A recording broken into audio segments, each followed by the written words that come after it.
Hello friends, good morning. Smart education GDR में आपका स्वागत है।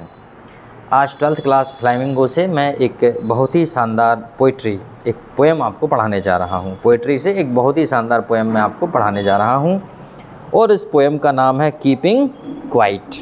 पोएम का नाम है कीपिंग क्वाइट, मतलब शांत रहिए। अबाउट द पोएट, सबसे पहले हम पोएट के बारे में जान लेते हैं। आप ये प्लीज़ क्लोज द डोर, आप दरवाज़ा बंद कर दीजिए। अबाउट द पोएट, सबसे पहले हम पोएट के बारे में जान लेते हैं। You go and close the door. Pablo Neruda, Pablo Neruda, ये इसके क्या हैं? ये इसके पोएट हैं। 1904 1973, 1904 में इनका जन्म हुआ और 1973 में इनकी डेथ हो गई। Is the pen name of Neftali Ricardo Reyes Basoalto. ये पाब्लो नेरूदा, ये इतना बड़ा नाम था। कौन सा? The Neftali Ricardo Reyes Basoalto, who was born in the town of Parral in Chile. ठीक है, यहाँ पे ये जन्मे थे और इनका इतना बड़ा नाम था, लेकिन इसके शॉर्ट में इनका पेट नेम था जो Pablo Neruda. Close the door बेटा, बंद कर दो दरवाज़ा। नीचे से स्टॉपर उठाओ पहले, है ना। Neruda's poems are full of easily understood image which makes them too less beautiful। ठीक है, makes them no less beautiful, मतलब जो नेरूदा हैं उनकी पोएम इतनी सुंदर होती हैं और इजीली अंडरस्टूड होती हैं, और उनकी जो इमेज है, understood image which makes them no less beautiful, मतलब उनकी इजीली अंडरस्टूड होती है और इससे उनकी कविता की जो छवि है वो बिल्कुल भी कम नहीं होती है। उनकी जो सुंदरता है कविता की, वो इमेज है, वो कभी बिल्कुल कम नहीं होती है बल्कि ज़्यादा ही रहती है। He won the Nobel prize for literature in the year 1971। अब देखो 73 में उनकी डेथ हुई, लेकिन 71 में उन्हें नोबल प्राइज़ मिल चुका था। ठीक है। In this poem the Neruda talks about the necessity of quite introspection and creating a feeling of mutual understanding among the human being. इस पोएम के माध्यम से जो कविराज हैं, कवि महोदय हैं, वो कह रहे हैं कि भैया शांत रह के आत्मनिरीक्षण करो। इंट्रोस्पेक्शन मतलब क्या होता है जी? इंट्रोस्पेक्शन मतलब होता है आत्मनिरीक्षण करो और उस भावनाओं को, आपसी भावनाओं को, जो म्यूचुअल अंडरस्टैंडिंग है, लोगों की आपसी समझ के आधार पर उनकी भावनाओं को, अभिव्यक्ति को समझने का प्रयास करो। देखो कितनी अच्छी बात कह रहे हैं। इसलिए पाब्लो जो नेरूदा हैं वो कोई मामूली पोएट नहीं है, बहुत ही शानदार, बहुत कम शब्दों में बड़ी अच्छी बात कहते हैं। और हम तो वैसे भी चाहते हैं कि कोई कम ही शब्दों में कहे, क्यों हम ज़्यादा पढ़ना चाहेंगे बताइए। बिफोर यू रीड, इसको पढ़ना है। What does the title of the poem suggested to you, what do you think the poem is about. ठीक है, तो जब कभी भी इसमें ये कह रहे हैं कि what does the title of the poem suggest, जो टाइटल है, जो कविता का जो शीर्षक है कीपिंग क्वाइट, ये आपको क्या सुझाव देता है, क्या सजेस्ट करता है, कहाँ आपको पहुँचाता है, और इस कविता के बारे में आपकी क्या विचार हैं कि इस कविता एक्चुअली अबाउट किसके बारे में वास्तव में ये है। ओके, तो ये उसमें कहा गया है। तो जनरली अभी तो ये समझ में आ रहा है कि ये कीपिंग क्वाइट मतलब हमने पढ़ भी लिया है ऊपर कि भाई शांत रहने के बारे में कह रहे हैं। ठीक है, और थोड़ा और पढ़ लिया हमने कि ये इंट्रोस्पेक्शन की बात कर रहे हैं कि भाई आत्मनिरीक्षण करो, और ये म्यूचुअल अंडरस्टैंडिंग और mutual relation and feeling of human being, मतलब मनुष्यता के अंदर आपसी समझ और उनकी भावनाओं के आदान प्रदान की बात कर रहे हैं ये। तो अपन आगे देखते हैं क्या हो रहा है। चलो यहाँ से अपन शुरू कर देते हैं इसको। ठीक है, ठीक है। Now we will count to 12। Now we will count to 12। अब हम 12 तक गिनेंगे। कब तक गिनेंगे? 12 तक गिनेंगे। And we will all keep still, और हम we will all keep still, और हम सब स्थिर रहेंगे, स्थिर रहेंगे। ठीक है, we will all keep still, और हम सब स्थिर रहेंगे। 12 तक गिनेंगे और स्थिर रहेंगे। जैसे कि 1 2 3 4 5 6 7 8 9 10 11 12, इतना गिनेंगे, ज़्यादा नहीं। For once on the face of the earth, for once एक बार, on the face of the earth मतलब धरती पर। Let's not speak in any language, मतलब ये है कि धरती पर फेस द्वारा, मुख द्वारा किसी भी प्रकार की कोई भी भाषा ना बोली जाए। लेट्स स्टॉप फॉर 1 सेकेंड, आओ चलो एक सेकंड के लिए तो रुक जाते हैं। And not move our arm so much, और अपने आर्म्स उनको भी बहुत ज़्यादा नहीं घुमाते हैं। मतलब ये कह रहे हैं कि थोड़ी देर के लिए 12 तक गिनो, शांत हो जाओ। पहली बार धरती पर फेस टू फेस कोई भाषा ना बोली जाए, अपने हाथों को भी बहुत ज़्यादा ना फैलाया जाए। एक सेकंड के लिए तो रुको, देखते हैं क्या होता है। अगला स्टेंजे पे आते हैं। पहला स्टेंजा हो गया ये वाला। अब आप जे वाला स्टेंजा पढ़ेंगे। जे कौन सा, सॉरी अपन जे स्टेंजा अपन ने पढ़ लिया है, जे वाला, ठीक है। ये भी पढ़ लिया अपन ने। अब अपन पढ़ रहे हैं ये नीचे वाला, ये पढ़ने वाले हैं ये, ठीक। चलो तो यहाँ से अपन पढ़ते हैं। It would be an exotic movement. Exotic, एक एक्जोटिक मतलब होता है एक रहस्यमय पल होगा। ये एक्जोटिक मतलब यह है बड़े ही आश्चर्य का पल होगा, एक्जोटिक, ठीक है।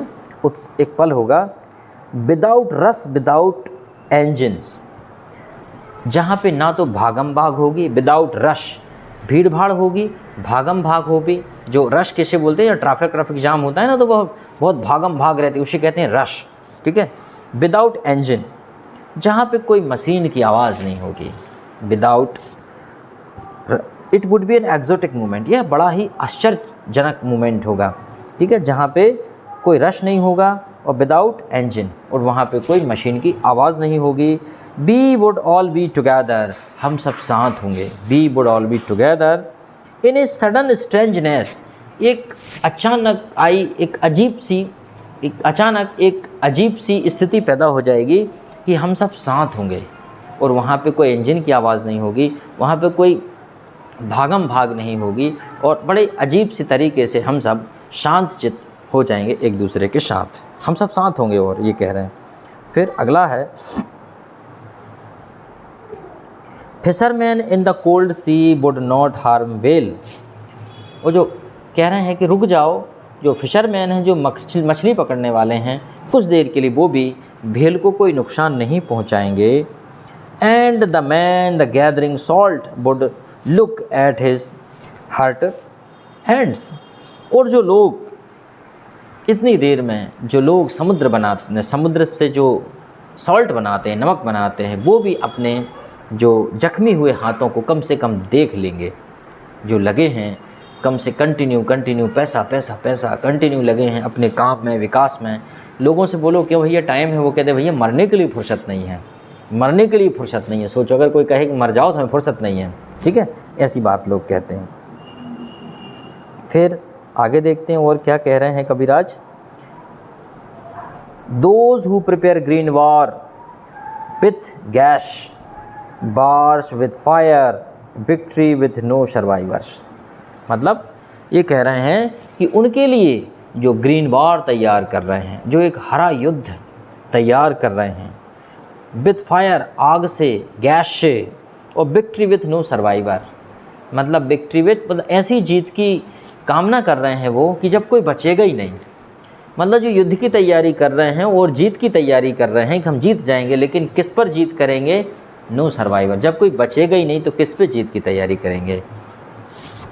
Would put on clean clothes, और जो तैयारी कर रहे हैं वो क्या करेंगे, would put on clean clothes, मतलब अच्छे क्लीन क्लॉथ्स पहनेंगे वो, पुट ऑन क्लीन क्लॉथ, अच्छे साफ झक कपड़े पहनेंगे। And walk about with their brothers, और वो अपने भाइयों बहनों के साथ वॉक करेंगे। मतलब ये है कि जो ग्रीन वार तैयार कर रहे हैं, जो हरा युद्ध जिसे कहते हैं ना, जो युद्ध की तैयारी कर रहे हैं गैस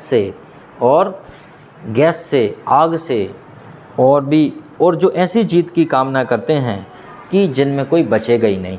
क्योंकि जब इतना बड़ा युद्ध, जैसे कोई परमाणु बम फेंक जाए, तो कोई ये देश दावा नहीं कर सकता कि मैं जीत जाऊंगा, क्योंकि जिस पे गिरेगा वो तो नष्ट होगा, साथ में जो फेंकेगा वो भी नष्ट हो जाएगा। तो ऐसे युद्ध की तैयारी कर रहे हैं। अगर वो शांत हो जाएं तो कविराज कह रहे हैं कि अच्छे सफ़ेद झक कपड़े पहनेंगे, अच्छे सुंदर कपड़े पहने, अपने दोस्तों के साथ वो वॉक करेंगे in the sad doing nothing, और वो छाया में बैठ जाएंगे और कुछ भी नहीं करेंगे।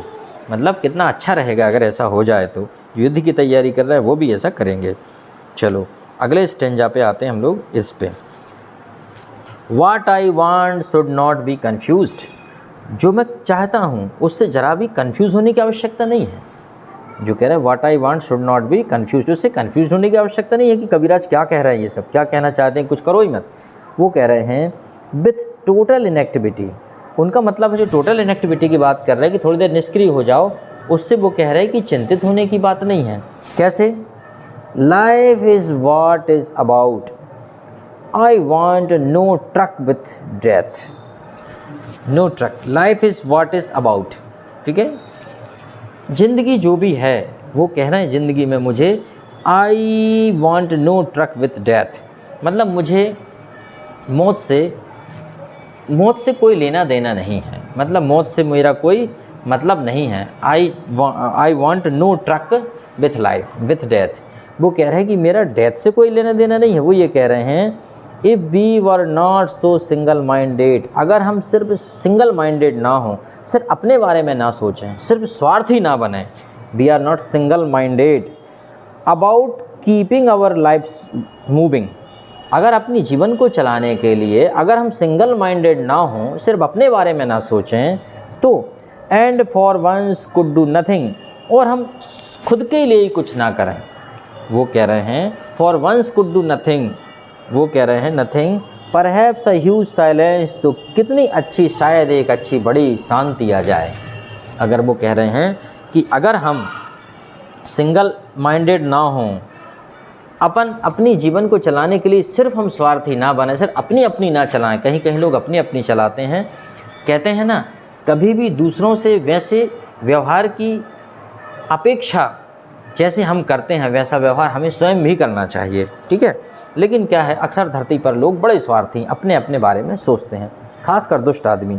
ठीक है, might interrupt this sadness of never understanding our self and of threatening our self with death. और जो हम कह रहे हैं, कबीराज यहाँ पे कह रहे हैं कि अगर हम सिंगल माइंडेड ना रहें अपने जीवन को चलाने के लिए और अपने लिए ही कुछ ना करते रहें, तो एक अच्छी शांति आ सकती है। और वो कह रहे हैं परहैप्स, हाँ, माइट इंटरप्टेड दिस सैडनेस, और वो कह रहे हैं कि इस प्रकार की जो सैडनेस है शायद यह इंटरप्ट करती है, व्यवधान पैदा करती है of never understanding our self, और जो हमें कभी समझने नहीं देती है। मतलब ये आश्चर्य की बात है कि दुनिया को समझने वाले of never understand our self, दुख की बात यही है कि दुनिया को हम समझने वाले खुद को नहीं समझते। दुनिया के बारे में हम कितनी बड़ी बड़ी राय बना लेते हैं, दुनिया की गलती निकाल देंगे, ऐसा नहीं किया वैसा नहीं किया लोगों ने, लेकिन क्या हम कभी वैसा करते हैं? हम भी तो वैसा नहीं करते, अपेक्षाएं बहुत करते हैं लेकिन खुद से नहीं करते, दूसरों से करते हैं, ये गलत बात है। तो वही कह रहे हैं कि दुनिया को समझने वाला आदमी खुद को नहीं समझ पाता। And of the threatening our self with death, और अपने आप को जो है खुद मौत के बारे में डराता रहता है, खुद आदमी अपने आप को मौत को लेकर डरता रहता है। एक प्रकार की मौत ही है, डर भी एक प्रकार का मौत ही है। अब देखते हैं यहाँ पे, perhaps the earth can teach us as when everything seems dead, जैसे कि शायद धरती हमको समझाती है कि जो कुछ भी दिखता है सब मृत जान पड़ता है, जो कुछ भी दिखाई देता है वो सब मृत जान पड़ता है, जिसे अच्छे शब्दों कहें तो नश्वर जान पड़ता है। वो सच बात है, नश्वर है भी। भोग करने जितना भोग कर सकते हो भोग ही कर लो, उसके बाद तो नश्वर होना है। क्या शरीर बचेगा आपका? क्या उनका शरीर बचेगा? क्या किसी का शरीर बचेगा? क्या अच्छा घर बचेगा? और जब भी कभी किसी से ज़्यादा गिला शिकवा हो, तनाव हो, टेंशन हो, तो मन में एक चीज़ सोचिएगा कि आखिर ये आदमी कभी ना कभी तो मर ही जाएगा, ज़्यादा चिंता करने की क्या आवश्यकता है। ठीक है, तो as when everything seems dead and later proves to be alive, जो सब कुछ मृत प्रदाय जान पड़ता है, शायद जो सब कुछ मृत प्रदाय पड़ता है वो बाद में जीवित भी जान पड़ता है, वो बाद में जीवित जान पड़ता है।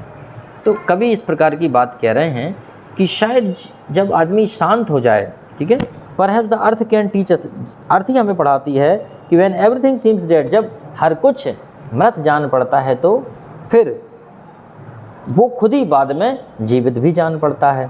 ठीक है, क्योंकि ये चक्र चलता रहता है, मौत जीवन का चक्र चलता रहता है। Now I will count up to 12, अब मैं 12 तक गिनूँगा।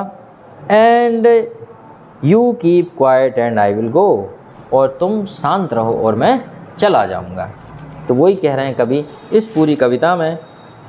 कवि ने यही कहा है कि भाई आप जो है शांत रह के एक बार सोचिएगा। कई बार जीवन में हम अपनी समस्याओं का कारण खुद ही होते हैं और कारण बाहर खोजते रहते हैं। वो कवि बार बार यही कह रहे हैं इसमें कीपिंग क्वाइट में कि व्यक्ति समस्याओं का कारण खुद ही होता है। तो पाब्लो नेरुदा की ये बहुत ही शानदार पोयम है। आई होप इसको आप अच्छे से समझ लेंगे। नेक्स्ट वीडियो में इसके क्वेश्चन आंसर डालूंगा। और एक बार बता दूं डियर फ्रेंड्स, अगर आपको वीडियो देखना है और अगर आपको वीडियो अच्छे लगते हैं तो लाइक, कमेंट्स, शेयर और सब्सक्राइब ज़रूर कीजिएगा। ये मुझे बोलना पड़ेगा आपसे, क्योंकि मैं एक शासकीय शिक्षक हूँ, मैं एक गवर्नमेंट टीचर हूँ। मुझे बहुत ज़्यादा नहीं चाहिए कि बहुत ज़्यादा मतलब मैं हार्ड वर्क करूँ सिर्फ यूट्यूब पर बहुत ज़्यादा वायरल होने के लिए। ठीक है, मैं ग्रेड 1 का टीचर हूँ और आप जानते हैं ग्रेड 1 को शासन बहुत अच्छी सैलरी देती है। तो मुझे ऐसा कुछ बहुत ज़्यादा पैसों का लालच नहीं है, लेकिन ये ज़रूर लालच है मुझे कि जब मैं मेहनत करता हूँ तो ज़्यादा से ज़्यादा बच्चे इसे देखें और उसका लाभ लें। और अगर आपको अच्छा नहीं लगता है तो एक बार कमेंट्स करके बताइए कि सर अच्छा वीडियो नहीं बना, या मुझे बताइए कि और क्या सुधार हो सकता है। आपको किसी भी प्रकार का कोई भी रिप्लाई उसमें नहीं आता, ये बड़े चिंता की बात है। तो भाई अगर आपको ये सीरीज़ कंटिन्यू रखना है तो मेरी एक अपेक्षा है कि मैं अगर 1 घंटे की मेहनत कर सकता हूँ या 10, 15 मिनट, 20 मिनट, जो भी वीडियो के ऊपर डिपेंड करता है, तो मैं आपसे भी अपेक्षा करूँगा कि आप भी कम से कम एक लाइक कर दें, कमेंट्स कर दें, ताकि मुझे ऐसा लगे कि चलो यार ठीक है। क्योंकि हम क्लास में भी जब पढ़ाते हैं तो बच्चों से पूछते हैं समझ में आ रहा है, वो बोलते हैं हाँ। अगर एक आध बच्चा कहता है नहीं आ रहा तो हम तुरंत उससे खड़ा करते हैं, पूछते हैं क्यों नहीं आ रहा। सेम थिंग अगर हम क्लास में किसी बच्चे से पूछते हैं कि किस किस को समझ में आ गया, हम सारे बच्चों से हाथ खड़ा करवाते हैं। अगर एक आध बच्चे ने हाथ खड़ा नहीं करवाया तो हम फिर पूछते हैं कि क्यों तुमने हाथ खड़ा नहीं किया, क्या तुम्हें समझ में नहीं आया। और वो कहता नहीं सर मैं भूल गया था। तो चल आके समझा, क्या समझाया। हम उससे बीच में क्रॉस क्वेश्चन भी करते हैं कि आखिर तूने क्या समझा। तो मेरा सिर्फ आपसे कहना यही है कि अगर यह वीडियो सीरीज़ आपको अच्छी लगती है तो पॉजिटिव कमेंट्स कीजिए, और नहीं अच्छी लगती है तो नेगेटिव कमेंट्स कीजिए कि सर ये बंद कीजिए, हमें नहीं देखना। तो कितनी अच्छी बात होगी यार कि भाई पब्लिक का फीडबैक ही तो सब कुछ है, और आप ही का फीडबैक सब कुछ है। भाई मैं आप ही के लिए तो बना रहा हूँ वीडियो। अगर मान लीजिए आप ही को वीडियो अच्छी नहीं लग रही तो मैं क्यों मेहनत करूँ। भाई क्लास में तो हम बच्चों से फेस टू फेस पूछ लेते हैं, क्यों भाई मज़ा नहीं आया क्या, वो कहते हैं सर नहीं आया, दोबारा पढ़ा देते हैं। या फिर हम बोलते हैं चलो कल से दूसरे टीचर आपकी क्लास में आएंगे। तो कम से कम आप जो है आपका जो भी फीडबैक है वो ज़रूर दीजिएगा। थोड़ी सी मेहनत लगती है और अच्छी चीज़ों को प्रमोट करना सीखिएगा। मैं लगभग कई बार अपने पुराने चैनल पर जो स्मार्ट मेरा जो पुराना चैनल है यूनिक स्टडी एंड नॉलेज, उसमें मैं ये बात कई बार बोल चुका हूँ कि अच्छी चीज़ों को ज़बरदस्ती प्रमोट करना पड़ता है। जैसे कि एक शराब पीने वाला खुद जाकर ले आता है और दूध बेचने वाला घर घर जाकर बेचता है। तो इसमें ये कोई नई बात नहीं है, पहली बार नहीं है। अच्छी चीज़ों का प्रमोशन बड़ी मुश्किल से होता है। ये बात सही है कि लोगों के पास, सबके पास बराबर पूरे संसाधन नहीं होते हैं। संसाधनों की कमी के कारण भी कई बार हम वीडियो में उतनी बेहतरीन साउंड क्वालिटी, पिक्चर क्वालिटी नहीं दे पाते हैं। लेकिन अगर मान लीजिए हमें कंटेंट अच्छा मिल रहा है तो यार ये सब चीज़ें कोई मायने नहीं रखती। ठीक है, thank you very much. I hope that आपको समझ में आ गया होगा और आप आगे इसको अपने साथियों से शेयर करेंगे, और ज्ञान तो फैलाने से बढ़ता है। Thank you very much.